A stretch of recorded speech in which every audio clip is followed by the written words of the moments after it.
السلام علیکم ورحمۃ اللہ وبرکاتہ۔ 3 اکتوبر 2025 11 ربیع الثانی 1447 ہجری کو مسجد نبوی شریف میں دیے گئے خطبہ جمعہ کا اردو ترجمہ۔ تمام تعریف اللہ کے لیے ہے، ایسی تعریف جو زمین و آسمان کو بھر دے۔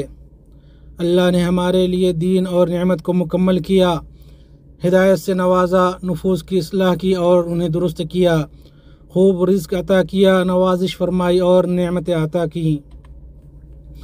میں گواہی دیتا ہوں کہ اللہ کے سوا کوئی معبود برحق نہیں، وہ اکیلا ہے، اس کا کوئی شریک نہیں، ایسی گواہی جو گواہی دینے والے کو ہر جگہ نجات دیتی ہے۔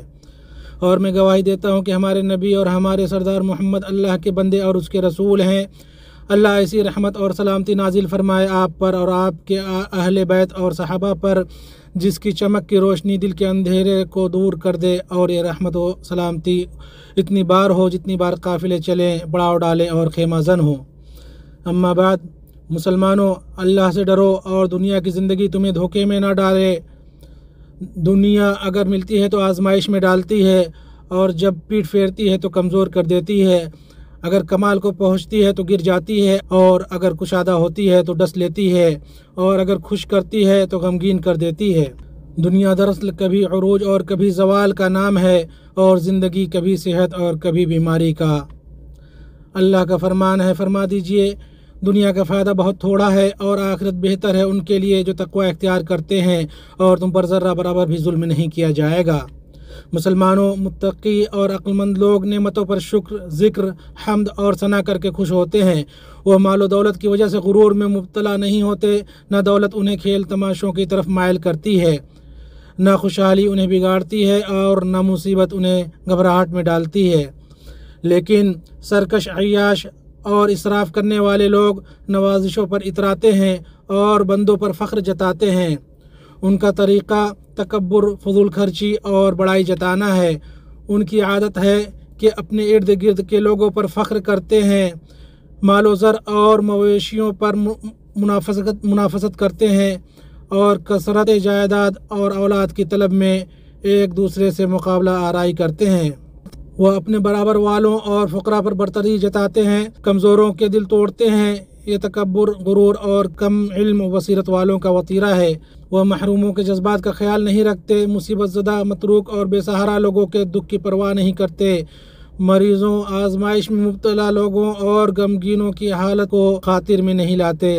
ان سب کا محرک یہ ہے کہ وہ سرکشی، تکبر اور لہو و لعب میں مگن ہے، دنیا کی محبت میں غرق اور اس کی زیب و زینت سے دھوکے میں پڑے ہوئے ہیں۔ وہ خود کو بڑا سمجھتے ہیں اور لوگوں کو حقیر جانتے ہیں، شہرت اور نمود کے دلدادہ ہوتے ہیں۔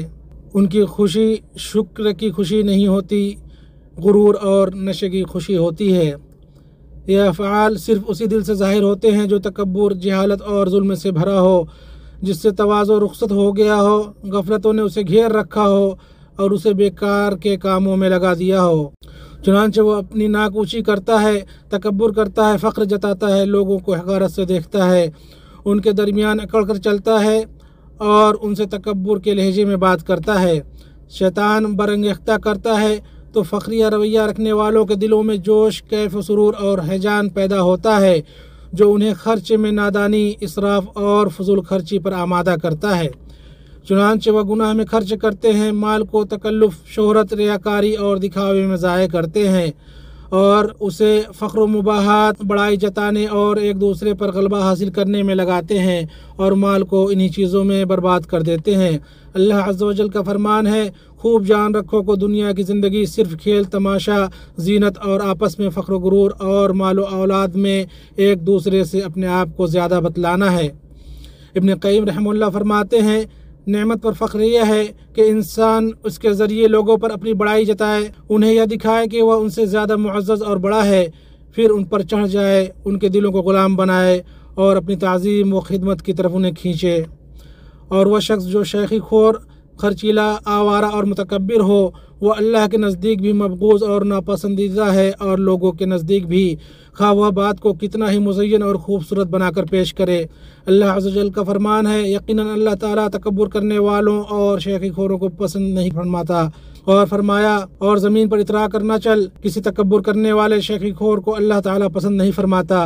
قرآن نے کئی مقامات پر نعمتوں پر سرکشی، غرور، خود پسندی اور فخر و تکبر کے ساتھ اترانے سے منع کیا ہے۔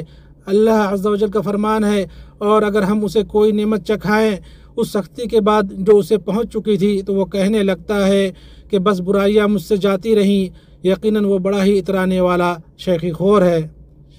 ابن عباس رحمہ اللہ فرماتے ہیں، یعنی جو میں نے اسے وسعت دی ہے اس سے وہ میرے اولیاء پر فخر جتاتا ہے۔ اور اللہ عز و جل نے فرمایا، اور اللہ نے جو تم کو دیا ہے اس پر اتراؤ مت۔ اور فرمایا، ہم جب کبھی انسان کو اپنی مہربانی کا مزہ چکھاتے ہیں تو وہ اس پر اترا جاتا ہے۔ اور فرمایا، اترا مت، اللہ تعالیٰ اترانے والوں سے محبت نہیں رکھتا۔ اور جو کچھ اللہ تعالیٰ نے تجھے دے رکھا ہے اس میں سے آخرت کے گھر کی تلاش میں رہ، اور اپنے دنیاوی حصے کو بھی نہ بھول، اور جیسے کہ اللہ نے تیرے ساتھ احسان کیا ہے تو بھی اچھا سلوک کر، اور ملک میں فساد کے خواہاں نہ ہو۔ یقین مان کہ اللہ مفسدوں کو ناپسند رکھتا ہے۔ فخر و مباحات اور دکھاوا مغرور و متکبر اور خود پسند شخص کو اپنی گرفت میں لے لیتا ہے، چنانچہ وہ سوشل میڈیا کے ذریعے اپنی سجی ہوئی دسترخوانے، بچھے ہوئے قالین، لگی ہوئی مسندیں، اپنی اونچی اونچی عمارتیں، خوشنما باغات، ہرے بھرے گلشن، پھلوں سے لدے ہوئے باغ، قیمتی لباس، بہتی نہریں، شاندار سواریوں اور وسیع مجلسوں کی نمائش کرتا ہے، ہر چیز کی تصویر کھینچتا ہے اور ہر شے کو ظاہر اور مشہور کرتا ہے تاکہ لوگ اس کا ذکر کریں، اسے پہچانیں، انگلیوں سے اس کی طرف اشارہ کریں، اس کے ناظرین اور فالوورز زیادہ ہوں۔ حالانکہ یہ سب محض ہلکا پن، تکبر اور حماقت ہے جو آخرت میں ایسے شخص کے لیے نہ کوئی نفع دے گا اور نہ ہی ساتھ دے گا۔ کتنے ہی لوگ دنیا سے رخصت ہو گئے جو عزت، کثرت اور دولت پر فخر کرتے رہے، یہاں تک کہ قبروں میں چلے گئے۔ نہ تو ان کے وہ سارے کام اور کرتوت انہیں فائدہ دے سکے، اور نہ ہی ان کی چھوٹی چھوٹی خواہشات پر ان کا حرص انہیں بچا سکا۔ اللہ تعالیٰ نے فرمایا، زیادہ پانے کی چاہت نے تمہیں غافل کر دیا یہاں تک کہ تم قبرستان پہنچ گئے۔ ہرگز نہیں، تم عنقریب معلوم کر لوگے، ہرگز نہیں، پھر تمہیں جلد علم ہو جائے گا، ہرگز نہیں، اگر تم یقینی طور پر جان لو تو بے شک تم جہنم دیکھ لوگے اور تم اسے یقین کی آنکھ سے دیکھ لوگے، پھر اس دن تم سے ضرور بالضرور نعمتوں کا سوال ہوگا۔ کہاں ہیں مکانات و محلات والے، کہاں ہے وہ قیصر و کسریٰ اور زمانوں کے بادشاہ، کہاں ہے آبا و اجداد، کہاں ہیں بیمار اور ان کی عیادت کرنے والے، کہاں گئے نزار و عیاد کے لوگ، کہاں گئے سمود جنہوں نے وادی میں چٹانیں تراشی، کہاں گئے عاد ارم کے لوگ ستونوں والے جن کی مانند کوئی قوم زمین میں پیدا نہ ہوئی۔ لہٰذا اے فخر کرنے والے اور تکبر کرنے والے، اللہ سے ڈر اور خود ہی تکبر و مباحات کی سواری سے اتر جا، اس سے پہلے کہ جبراً تجھے اس سے اتارا جائے۔ یقیناً تو ایک کمزور، مغلوب، مقہور، اوپر سے نیچے گھرا ہوا بندہ ہے، تجھ کو زیب نہیں دیتا کہ تو تکبر، جبر اور سرکشی کرے۔ اور کیا ہی برا بندہ ہے وہ جس نے فخر کیا اور اترایا اور بڑے بلند و بالا رب کو بھول گیا۔ کیا ہی برا بندہ ہے وہ جس نے تکبر اور سرکشی کی اور جبار اعلیٰ کو بھول گیا۔ کیا ہی برا بندہ ہے وہ جو غفلت اور کھیل میں ڈوبا رہا اور قبروں اور بوسیدگی کو بھلا بیٹھا۔ کیا ہی برا بندہ ہے وہ جس نے ہٹ دھرمی اور سرکشی کی اور آغاز و انجام کو بھلا دیا۔ ابو ہریرہ رضی اللہ عنہ کی روایت ہے کہ رسول اللہ صلی اللہ علیہ وسلم نے فرمایا، ایک آدمی اپنے خوبصورت لباس میں اتراتے ہوئے چل رہا تھا، اپنے بال سنوارے ہوئے تھا، اپنی چال میں تکبر کر رہا تھا تو اللہ نے اسے زمین میں دھسا دیا، وہ قیامت تک زمین میں دھس جاتا رہے گا۔ اللہ مجھے اور آپ سب کو متکبروں اور مغروروں کے راستوں سے بچائے اور ہمیں شکر گزاروں اور متواضع بندوں کا جامہ پہنائے۔ میں یہ کہتا ہوں جو آپ سنتے ہیں اور اللہ سے اپنے لیے اور آپ سب کے لیے استغفار کرتا ہوں تو آپ بھی اس سے استغفار کریں، اور استغفار کرنے والوں کی کیا ہی کامیابی ہے۔ ہر قسم کی تعریف اللہ کے لیے ہے، اس نے اسے پناہ دی جس نے اس کے لطف و کرم کی پناہ لی، اور میں گواہی دیتا ہوں کہ ایک اللہ کے سوا کوئی معبود برحق نہیں، اس کا کوئی شریک نہیں۔ اس نے اپنے لطف و کرم سے اسے شفا دی جو اپنی بیماری کے علاج سے مایوس ہو چکا تھا، اور میں گواہی دیتا ہوں کہ ہمارے نبی اور سردار محمد اللہ کے بندے اور اس کے رسول ہیں۔ جس نے آپ صلی اللہ علیہ وسلم کی پیروی کی وہ ہدایت پر رہا، اور جس نے آپ صلی اللہ علیہ وسلم کی نافرمانی کی وہ گمراہی و ہلاکت میں گرا۔ اللہ درود نازل کرے آپ پر، آپ کے آل و اصحاب پر، اور پے در پے سلامتی نازل کرے۔ اما بعد، اے مسلمانوں، اللہ کا تقوی اختیار کرو، اس سے خوف کھاؤ اور اس کی اطاعت کرو اور نافرمانی نہ کرو۔ اللہ کا فرمان ہے، اے ایمان والو، اللہ تعالیٰ سے ڈرو اور سچوں کے ساتھ رہو۔ مسلمانوں، شریعت نے خوبصورت اور شاندار کپڑے اور لباس زیب تن کرنا اور عمدہ گاڑی و سواری پر سواری کرنا مباح کیا ہے۔ چنانچہ اپنے شایان شان عمدہ اور صاف ستھرا کپڑا پہنو، اس کی سواری کرو جو تمہارے حسب حال ہو۔ لوگوں سے ملتے وقت اور بھائیوں کی باہمی زیارت کے وقت زینت اختیار کرو، اور اللہ تعالیٰ نے تم پر جو نعمتیں، عنایتیں اور احسانات کیے ہیں ان کا اظہار کرو، بغیر دکھلاوے، اسراف، تکبر، ناز، فخر اور اپنے سے کمتر کو حقیر سمجھے بغیر۔ عمرو بن شعیب عن ابی عن جدہ سے روایت ہے کہ رسول اللہ صلی اللہ علیہ وسلم نے فرمایا، بغیر دکھلاوے اور اسراف کے کھاؤ، پیو، صدقہ دو اور پہنو۔ اللہ پسند کرتا ہے کہ اس کی نعمت اس کے بندے پر دکھے۔ اسے احمد نے روایت کیا ہے۔ اور ابو الاحوص اپنے والد سے روایت کرتے ہیں، انہوں نے کہا، میں نبی صلی اللہ علیہ وسلم کے پاس پھٹے پرانے کپڑے میں بیٹھا ہوا تھا۔ آپ صلی اللہ علیہ وسلم نے فرمایا، تمہارے پاس مال ہے؟ میں نے کہا، ہاں اے اللہ کے رسول، ہر طرح کا مال ہے۔ آپ صلی اللہ علیہ وسلم نے فرمایا، جب تجھے اللہ مال عطا کرے تو اس کا اثر تم پر دکھنا چاہیے۔ اسے احمد اور ترمذی اور نسائی نے روایت کیا ہے، اور ایک روایت اس طرح ہے کہ اس کی نعمت و عنایت تم پر دکھنی چاہیے۔ اور ابو ہریرہ رضی اللہ عنہ سے روایت ہے کہ ایک آدمی اللہ کے نبی صلی اللہ علیہ وسلم کے پاس آیا، وہ خوبصورت تھا۔ اس نے کہا، مجھے خوبصورتی پسند ہے اور مجھے جو دیا گیا ہے وہ آپ دیکھ رہے ہیں، یہاں تک کہ میں نہیں چاہتا کہ کوئی مجھ پر جوتی کے تسمے سے یا سرخ فیتے میں بھی فائق ہو۔ کیا یہ تکبر ہے؟ آپ صلی اللہ علیہ وسلم نے فرمایا، نہیں، کبر یہ ہے کہ آدمی حق کو تسلیم نہ کرے اور لوگوں کو حقیر جانے۔ اسے بخاری نے ادب مفرد میں روایت کیا ہے۔ اور ابو قلابہ نے فرمایا، دنیا تمہیں نقصان نہیں پہنچائے گی جب تم نے نعمت کا شکر ادا کر دیا۔ مسلمانوں، اللہ کا تقوی اختیار کرو، حمد کرنے والوں اور شکر کرنے والوں کی راہ چلو، اور فقر و مباحات کرنے والوں کی ہلاکت کے راستوں سے بچو، اور درود و سلام بھیجو رہبر و رہنما احمد پر، جو مخلوقات کے لیے شفاعت کرنے والے ہیں۔ جس نے آپ صلی اللہ علیہ وسلم پر ایک مرتبہ درود بھیجا، اللہ اس پر 10 مرتبہ رحمت نازل کرے گا۔ اے اللہ، درود و سلام نازل فرما ہمارے نبی اور سردار محمد پر۔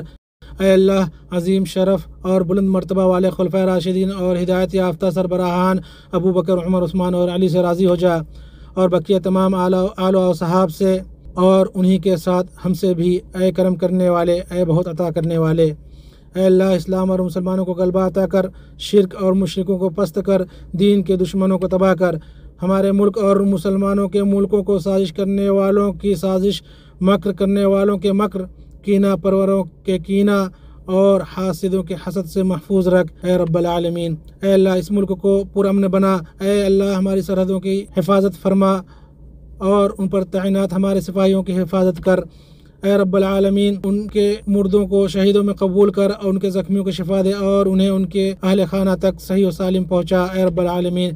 اے اللہ، ہمارے سربراہ اور حکمراں خادم حرمین شریفین کو اپنی مرضی اور منشا کے مطابق عمل کی توفیق دے، انہیں نیکی و تقوی کی راہ پر چلا، انہیں اور ان کے ولی عہد کو اور تمام مسلم حکمرانوں کو اس بات کی توفیق دے جس میں اسلام کی سربلندی اور مسلمانوں کی درستی ہو اے رب العالمین۔ اے اللہ، ہمارے مریضوں کو شفا دے، ہمارے آزمائش میں پڑے لوگوں کو عافیت دے، اور ہمارے مردوں پر رحم فرما اے رب العالمین۔ اے اللہ، فلسطین میں ہمارے بھائیوں کو ظالم سرکشوں اور غاصبوں پر غلبہ عطا کر۔ اے اللہ، مسجد اقصی کو غاصب یہودوں کی مصیبت سے پاک کر، فلسطین میں ہمارے لوگوں کی حفاظت فرما، ان کے شکستہ کو جوڑ دے، انہیں جلد غلبہ عطا کر، ان کی لغزشیں کم کر، ان کی مصیبت ختم کر، ان کے قیدیوں کو رہا کر، ان کے مریضوں کو شفا دے، ان کے مردوں کو شہیدوں میں قبول کر اے رب العالمین۔ اے اللہ، ہماری دعا و پکار کو سن لے اور قبول کر لے اے کریم، اے عظیم، اے رحیم۔ مزید اسلامک ویڈیوز کے لیے یوٹیوب چینل دنیا و دین، قرآن مجید کے ترجمہ و تفسیر کو سننے سمجھنے کے لیے اور دینی سوالات کے فری جوابات کے لیے واٹس ایپ گروپس میں شامل ہونے کے لیے 00923167983575 00923352520207 0096653489128 0092338611797۔ نماز، مسنون اذکار اور قرآن سمجھ کر پڑھیں، دوسروں کو بھی دعوت دیں۔